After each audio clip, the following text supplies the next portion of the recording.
आज हम लोग भूगोल का बेसिक जो चीज़ है अक्षांश और देशांतर, उस पर हम लोग चर्चा करेंगे। तो अक्षांश और देशांतर का मूल काम क्या है? तो मूल काम जो है अक्षांश देशांतर का है वो है स्थिति का निर्धारण, यानी किसी भी स्थान पर, पृथ्वी का कोई भी स्थान हो, वहाँ पे हम कहाँ हैं ये बताने के लिए अक्षांश और देशांतर की काम पड़ती है। जिस तरह से हम लोग किसी को एड्रेस बताते हैं तो बताते हैं कि वो चौक, वो रोड, वो गली, उसी तरह से जब हम भूगोल के दृष्टिकोण से किसी भी लोकेशन को बताते हैं तो वह अक्षांश और देशांतर के द्वारा ही बताया जाता है।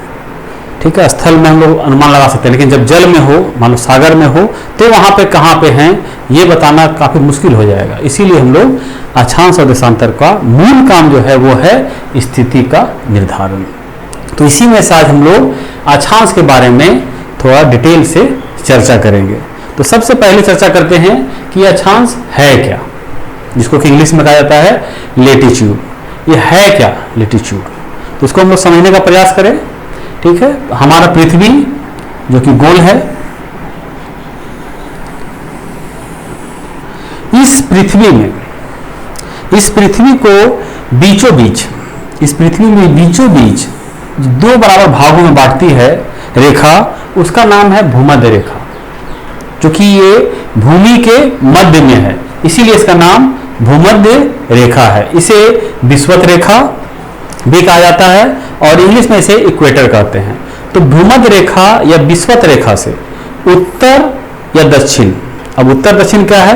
तो जब हम कोई भी मैप, किसी भी मैप को जब बनाते हैं हम धरातल पर, एक पेपर पर, तो ऊपर जो होता है ये उत्तर कहलाता है।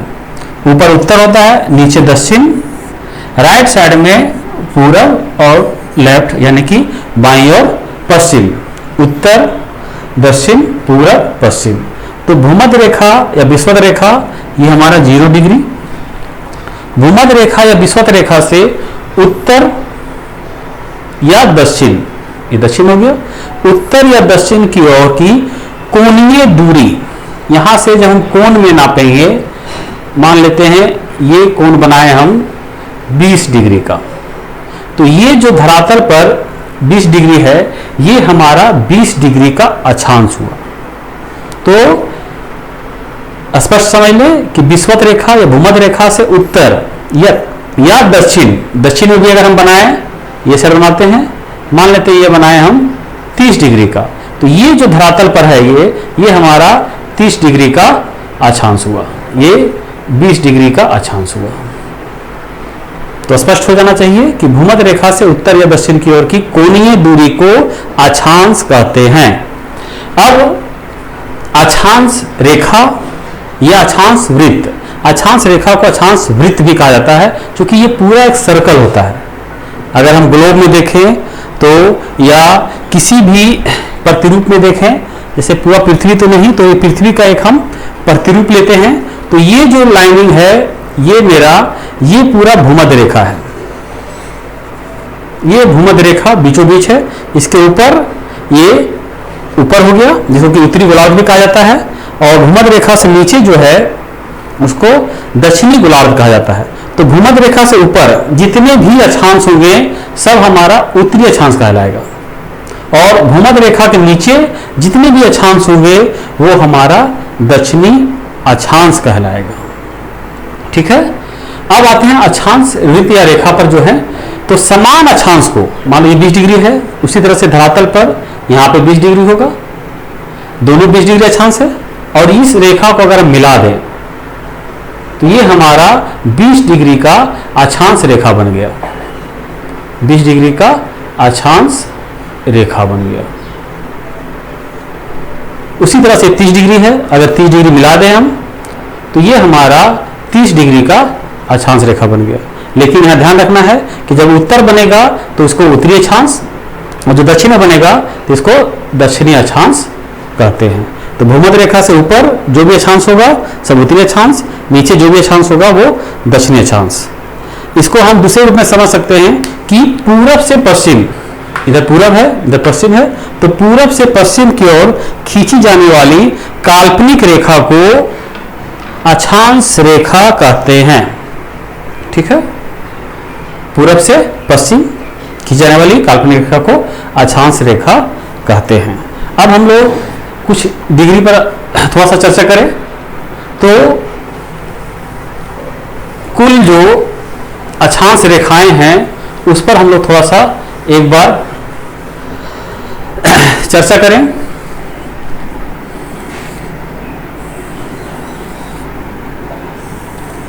ये 0 डिग्री है और हम लोग जानते हैं ये 90 डिग्री कोण बनेगा, तो ये 90 डिग्री हो गया, ये 90 डिग्री, तो 90 डिग्री की उत्तरी अक्षांश को और 90 डिग्री दक्षिणी अक्षांश। ठीक है, तो कुल अक्षांश की रेखाएं कितनी होगी?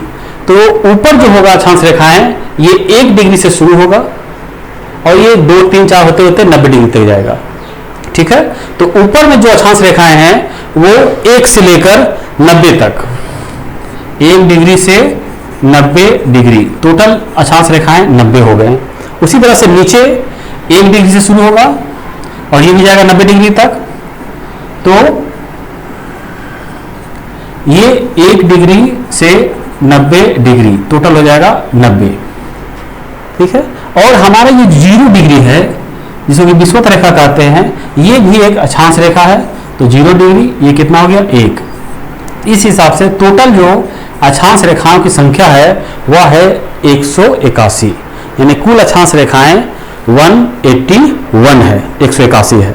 अब हम थोड़ा सा यहाँ पे डिग्री का चर्चा कर दें कि एक अक्षांश रेखा यानी कि 1 डिग्री जो बांटा जाता है तो 1 डिग्री में टोटल 60 मिनट होते हैं। यहां पर एक कॉमा दिया जाता है, इसको हम लोग मिनट पढ़ते हैं। ठीक है, 1 डिग्री में 60 मिनट 60 मिनट होता है, और उसी तरह से 1 मिनट में 60 सेकेंड होते हैं, इसको हम लोग सेकेंड पढ़ते हैं। 1 डिग्री में 60 सेकेंड होता है, यानी कि किसी भी जब हम अक्षांश या देशांतर जब निर्धारित करते हैं तो दोनों का डिग्री आता है, तो 1 डिग्री में 60 मिनट और 1 मिनट में 60 सेकंड। चूंकि फैलाव है, और उसी तरह से भारत का देखें हम, तो भारत का जो सबसे दक्षिणी अक्षांश है वह है 8 डिग्री 4 मिनट, 4 मिनट आ गया, यानी कि 8 और 9 के बीच में है। उसी तरह से अगर पूर्वी देखें तो 97 डिग्री 25 मिनट। यहाँ पे ध्यान देना है कि जो मिनट वाला है ये कभी भी, चूंकि 60 डिग्री होता है तो कभी भी 60 से ऊपर नहीं हो सकता, यानी कोई भी ऐसा नहीं हो सकता है कि 7 डिग्री और ये रहे 65 मिनट, ये नहीं होगा। अगर ये लिख रहे हैं तो ये गलत लिख रहे हैं। यहाँ पर अगर 65 लिखना हो तो यहाँ आ जाएगा, तो ये हो जाएगा 8 डिग्री और 5 मिनट। ठीक है, चूंकि 60 डिग्री बराबर कितना होता है, 60 मिनट बराबर 1 डिग्री होता है। तो ये ध्यान रखना है कि मैक्सिमम डिग्री जो होगा मिनट में 60 मिनट तक जाएगा और 60 या सेकंड में 60 सेकंड तक जाएगा। अब कुछ महत्वपूर्ण बिंदुओं पर चर्चा कर लें हम।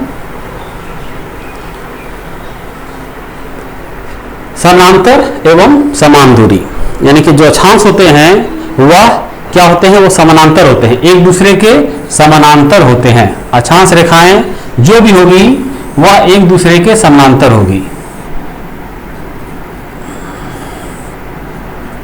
ये सब क्या है, एक दूसरे के समानांतर चल रहे हैं। ठीक है, कोई भी एक दूसरे को कहीं नहीं काटेगी। तो पहला ये हो गया कि ये समांतर होती है, और दूरी, ये जो डिस्टेंस होगा ये सबका समान होगा, यानी दो अक्षांशों के बीच की दूरी सभी जगह समान रहेंगे। ऐसा नहीं कि यहाँ पर नीचे होगा और यहाँ ऊपर है, इस तरह से कभी नहीं होगा। ठीक है, तो दूरी समान रहेगी और ये एक दूसरे के समांतर रहेंगे। दूसरा है कि देशांतर रेखा को समकोण पर काटती है, यानी कि जो भी देशांतर रेखा हमारा रहेगा उसको ये समकोण पर, यहाँ 90 डिग्री एंगल बनेगा, ये समकोण पर ही काटेगी। तीसरा पॉइंट हो गया कि भूमध्य रेखा जो है बृहद वृत्त कहलाता है, बाकी जितने भी वृत्त होंगे वो लघु वृत्त कहलाते हैं। यानी कि भूमध्य रेखा सबसे बड़ा होता है, चूंकि उसके ऊपर और नीचे जो है धीरे धीरे पृथ्वी चूंकि गोल है, तो गोल होने कारण ऊपर क्या होगा, धीरे धीरे छोटा होता जाएगा, और ये जाके ध्रुव के पास यानी पोल के पास ये क्या होगा कि ये जीरो हो जाएगा, नॉर्थ पोल में जीरो, साउथ पोल में क्या हो जाएगा, ये यहाँ पे जीरो हो जाएगा, दूरी जो है साफ हो जाती है, तो वो एक बिंदु मात्र हो जाता है। इसीलिए भूमध्य रेखा पास क्या होता है, ये छोटा हो जाता है, सबसे छोटा शून्य हो जाता है 0 डिग्री, और सबसे बड़ा होता है ये भूमध्य रेखा के पास, ध्रुव के पास 0 हो गया। नेक्स्ट है, दो संलग्न अक्षांशों के बीच के क्षेत्र को कटिबंध कहते हैं। यानी कि ये जो क्षेत्र हुआ, यहां से लेते हैं 1 डिग्री, तो 0 से 1 डिग्री के बीच का ये क्षेत्र है, ये क्षेत्र जो है पूरा ये कटिबंध कहलाता है, जिसको कि इंग्लिश में जोन कहा जाता है। धन्यवाद।